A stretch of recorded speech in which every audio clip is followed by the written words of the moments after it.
What is up, guys? Welcome back. Gonna talk a little about some coins that I found in my cash drawer at work. One of them actually has an error that I didn't even know existed, but it is now the most valuable coin in my collection. So, gonna get right into it. We have a 1940 Mercury Dime. I actually went to the drive-thru and I went to collect the money from a car. I opened the pan and there was a 1940 Mercury Dime sitting in there, and I freaked out a little bit. So that was pretty awesome to see, because it really stands out from all the other dimes. Like, all the other ones are like shiny new Roosevelt dimes, and then this one's kind of old looking and it's got, of course, a whole different design on it. So it's pretty cool to find all those. I also found a couple of Roosevelt dimes, silver dimes. This was on my Frontline register. I opened up a roll of dimes, and two 1964 silver dimes were in the same roll. I couldn't even believe it. One of them is a Denver mint, the other is a Philadelphia. So I love finding silver dimes. Can't wait to find more. I've found a few silver coins now, but these ones were the most insane. These were again from the drive-thru.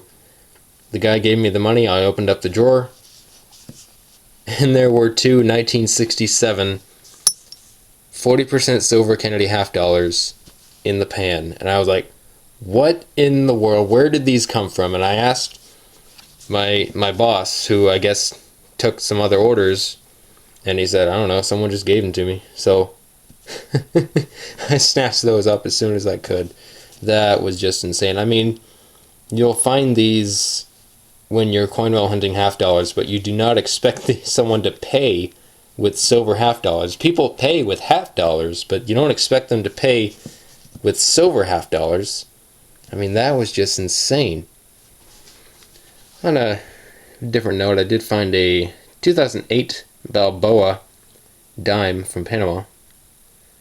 That's kind of cool. I have never found a Balboa coin before, so that was kind of cool to find. A couple of pennies. I got a 2000S proof. Not in the best condition. It's lacking a lot of that luster, but still, I'll take a proof. Those are pretty cool. Found a 1955. This is actually what's called a poor man's double die. See if I can get a closer look at that.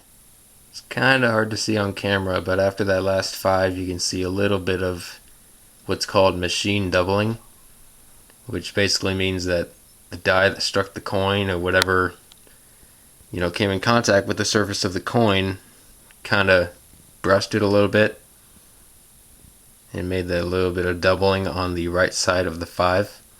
So the 1955 wheat penny, as many people know, is notorious for the double die obverse, which is like a bold doubling of all the lettering on the obverse, and it's a highly sought after error. So poor man's double die, nothing expensive, kind of different to find, so I'll take any wheat penny I can get.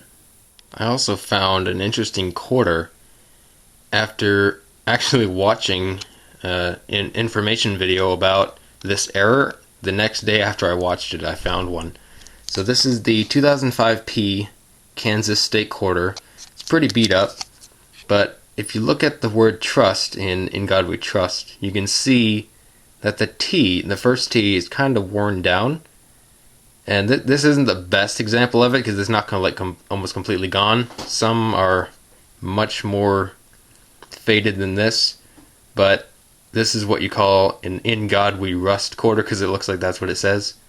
So it's kind of cool to find that. I always like to cherry pick the quarters a little bit for errors and varieties and stuff, so that's kind of cool to find.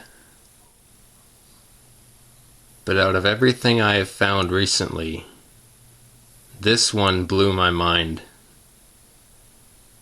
Look at that. That is the 2007p, obviously, Roosevelt Dime. And I mean, it's not hard to see what's wrong with it. This is what's called a shattered die. So the die that struck the coin was severely damaged and about ready to shatter to pieces. I looked it up, and there are about 7 known varieties of this error. And errors like this, the ones that are even harder to find are the ones that are rim to rim, which happens for a shattered die. But I also learned that this is called a bi-level die crack or die break. So you can see the main line up across the top. It goes from the rim, hits the I and N, goes up, enters Roosevelt's mouth, skims the top of his ear and out the back of his head. And then you have another much thinner line that enters underneath his chin, goes across his cheek, under his ear, and out the back of his head. So this error, it's considerably well known to error collectors for this date and mint, but I looked it up and it blew me away. Examples of this coin, ungraded, have sold for over $120. I could not believe it. I actually found this while I was counting my drawer before I started the workday.